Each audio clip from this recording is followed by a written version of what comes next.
इंसान की ज़िंदगी में जो भी कुछ हो रहा है वो उसी के कारण हो रहा है। इंसान के जैसे कर्म, जैसी उसकी सोच, ऐसा ही उसके साथ में होता है। अब ये बात इंसान जितनी जल्दी समझ जाए उसके लिए उतना ही अच्छा है। आज मैं इसी बात को आपको एक कहानी के माध्यम से समझाने की कोशिश करता हूँ। ध्यान से सुनना, कहानी बहुत ही ज़्यादा इंटरेस्टेड है। एक नेता था और नेता के बारे में तो आप सब लोग जानते हैं कि उनकी लाइफ स्टाइल कुछ अलग होती है। उनके आसपास लोगों की भीड़ होती है। नेता लोग जहाँ भी जाते हैं उनको बैठने के लिए एक अच्छी सी कुर्सी, खाने पीने का, नाश्ते का इंतज़ाम किया जाता है उनके लिए, और उनका बड़ा ही आदर सम्मान और बड़ा ही उनको महत्व दिया जाता है क्योंकि वो नेता हैं। एक जगह एक नेताजी गए हुए थे तो किसी ने बताया कि नेताजी, यहाँ से आधा 1 किलोमीटर की दूरी पर एक आश्रम है और वहाँ पर एक साधु महाराज हैं जो प्रवचन दे रहे हैं। उनके यहाँ पर बहुत सारे लोगों की भीड़ भी है, आप वहाँ पर चले जाइए तो आपको कुछ ज्ञान भी मिलेगा। तो नेताजी ने अपने मन में सोचा कि मशवरा तो अच्छा है, चलता हूँ, और वहाँ जाकर कुछ सारे लोग भी मिलेंगे तो कुछ अपना वोटों का भी प्रबंध हो जाएगा। चलते हैं, इसमें हमारा फ़ायदा ही रहेगा। अब नेताजी अपने पूरे दल और बल, अपने कमांडो गार्ड्स वगैरह के साथ में जाके आश्रम में पहुँच गए। तो आश्रम के गेट पर जाकर खड़े हो गए और साधु महाराज की तरफ देखने लगे। 4-5 मिनट 10 मिनट खड़े हो गए तो नेताजी को महसूस हो रहा था, नेताजी सोच रहे थे मन ही मन में कि साधु महाराज आएंगे, आसन को छोड़कर मुझसे प्रणाम करेंगे और अपने बराबर में बैठाएंगे। एक अच्छा सा सिंहासन होगा, एक अच्छी सी कुर्सी होगी, मेरा बहुत ज़्यादा आदर सत्कार किया जाएगा। लेकिन ऐसा कुछ हुआ नहीं। मंत्री को लगा कि शायद महाराज को, साधु महाराज को कुछ पता नहीं चला है हम आ गए।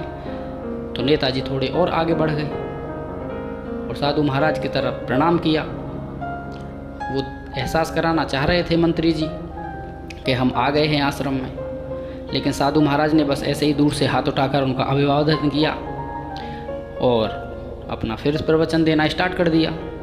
तो इस बात से नेता को थोड़ा सा क्रोध आने लगा। उसको लगा कि शायद अभी महाराज को कुछ पता नहीं चला है सही तरीके से, तो वो महाराज की तरफ और बढ़ गए।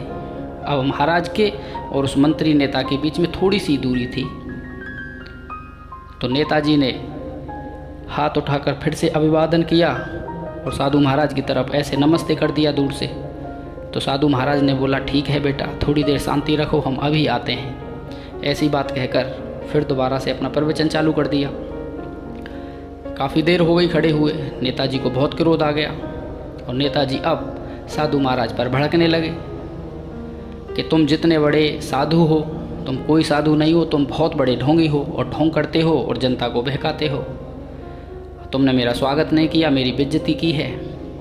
अब मैं 10 दिन के अंदर तुम्हारा आश्रम बंद करवा दूंगा और मैं अब यहाँ से जा रहा हूँ। अगर तुम मुझसे अब भी माफ़ी मांग लो तो मैं ये तुम्हारा आश्रम बंद नहीं करूँगा।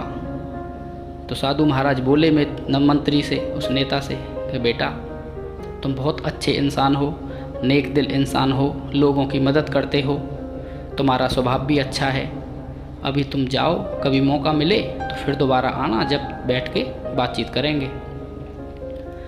तो मंत्री ने ऐसा व्यवहार किया और साधु की ऐसी बातें सुनकर उसको बहुत अच्छा लगा, क्योंकि उसने नेक दिल बोला था। तो मंत्री को बहुत अच्छा लगा, क्योंकि नेता लोगों को अपनी तारीफ़ें सुननी बहुत अच्छी लगती हैं। अब मंत्री नेता जो थे वो अपने घर आ गए। उन्होंने क्या देखा कि उनके पिताजी साधना में बैठे हुए हैं और वहाँ पर बच्चे भी बैठे थे घर के। तो नेताजी भी वहीं पर आकर खड़े हो गए। अब थोड़ी देर तक खड़े रहे तो जब उनके पिताजी, मंत्री जी के, नेताजी के पिताजी ने अपनी साधना में से अपना ध्यान भंग किया तो उन्होंने प्रणाम किया और सारी बात अपने पिताजी को बताई और कहा कि पिताजी, आज तो मैं ऐसे ऐसे आश्रम में गया था और वहाँ पर भी मैं अपनी तारीफ़ सुनकर आ रहा हूँ। पूरा वाक़या बताया।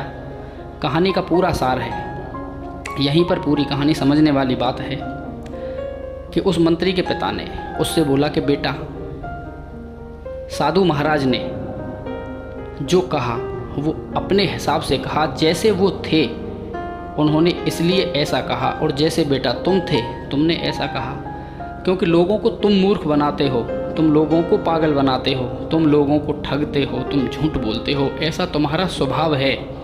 ऐसा तुमने साधु महाराज के लिए बोला।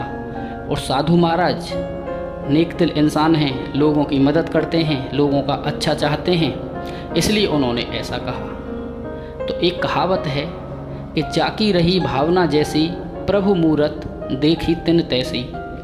जैसा इंसान स्वयं होता है उसे हर इंसान सामने वाला ऐसा ही दिखाई देता है। उसकी जैसी नीयत होती है इंसान के अंदर, जैसे विचार खुद के होते हैं, ऐसे ही उसे सामने वाले के अंदर दिखाई पड़ने लगता है। भावनाओं का खेल है, विचारों का खेल है। जैसे विचार हमारे अंदर आएंगे, जैसी भावनाएं हमारे अंदर रहेंगी, हमको दूसरा इंसान भी ऐसा ही दिखाई देगा। अगर हम अपनी विचारों को और अपनी भावनाओं को पॉजिटिव सोचकर दूसरे के बारे में सोचें तो हमें वो इंसान अच्छा दिखाई देगा। अगर हम अपने अंदर खराब भावनाएं और नेगेटिव थिंक बना के रखें तो हमको वो सामने वाला इंसान ऐसा ही दिखाई देगा। तो अच्छा यही है कि हम लोगों के बारे में अच्छा सोचें, अच्छे बने, तो हमारे अंदर अच्छे विचार अवश्य आएंगे और हमारी ज़िंदगी में हमेशा खुशियाँ भरी रहेंगी। धन्यवाद।